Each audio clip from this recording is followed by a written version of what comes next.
Bonjour et bienvenue dans ce tutoriel sur l'utilisation des formules dans Google Sheets. Alors, première chose à savoir, c'est qu'il y a plus de 400 formules qui existent sur Google Sheets. Donc, nous n'allons pas dans ce tutoriel revoir toutes les formules qui existent, mais je vais vous en montrer quelques-unes, vous montrer où retrouver l'entièreté des formules, où chercher de l'aide et encore où changer la langue utilisée pour ces formules. Alors, nous allons d'abord regarder ici, j'ai la version de Google Sheets en français. Que ce soit Google Sheets, Google Drive ou autre, j'ai mis tout mon compte Google en français. Et donc, ici, ce que Google va faire, c'est qu'il va traduire le nom des menus, mais il va également traduire les fonctions. Petit exemple, une fonction utilisée pas mal dans les entreprises est la fonction VLOOKUP. Cette fonction VLOOKUP, si vous avez votre Google Sheets en français, s'appelle recherche verticale, recherche V. Donc ici, pour pouvoir continuer à utiliser Google Sheets en français, mais avoir le nom des fonctions en anglais, vous pouvez aller dans Fichier, Paramètres de la feuille de calcul, et ensuite, ici, cocher la case, toujours utiliser les noms de fonctions en anglais. Hop, j'enregistre les paramètres, et voilà. C'est la première chose à faire. Deuxième chose, concernant toute la liste des fonctions, vous pouvez tout retrouver si vous cliquez ici sur Fonctions. Et ici, vous avez soit toutes, soit elles sont classées. Est-ce que c'est la partie analyse, logique, mathématiques, pour tout ce qui est somme par exemple, et autres. Donc toutes les fonctions se retrouvent ici. Et les plus connues en tout début. Donc, alors comment on va utiliser une fonction? Je vais vous montrer un exemple. On est tout en bas ici pour la partie sales. Je veux utiliser la somme. Hop, somme. Et directement, comme vous pouvez le voir, vous avez une aide de Google Sheets pour vous expliquer comment utiliser la fonction.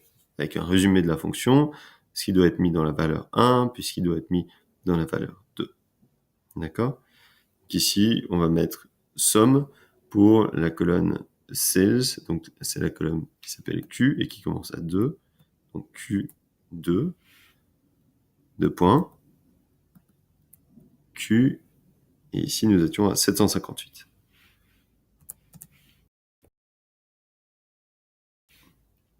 Et voilà, je peux fermer la parenthèse.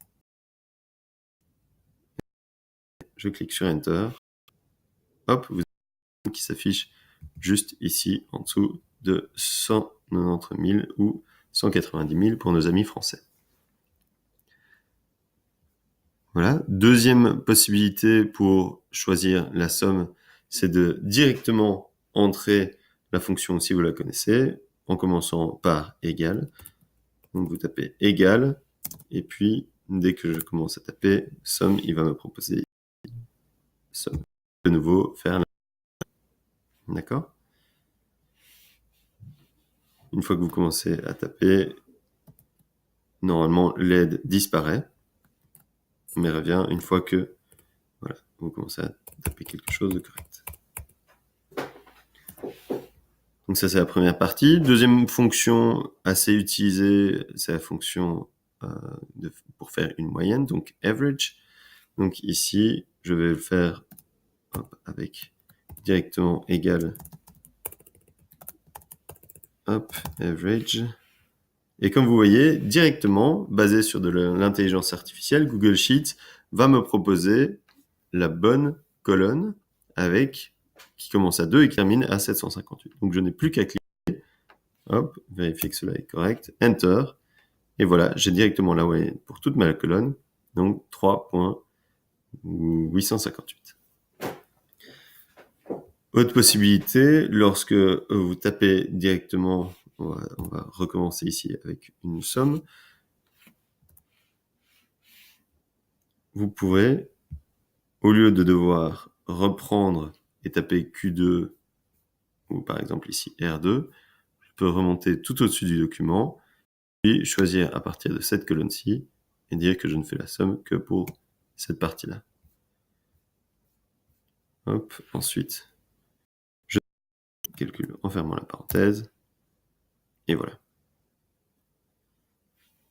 Si jamais vous avez besoin d'aide, vous n'arrivez pas à retrouver toutes les fonctions, vous pouvez bien sûr nous contacter, mais vous avez la possibilité aussi d'aller dans la partie aide, ici, et puis aide relative aux feuilles de calcul. Et là, vous pouvez mettre par exemple somme.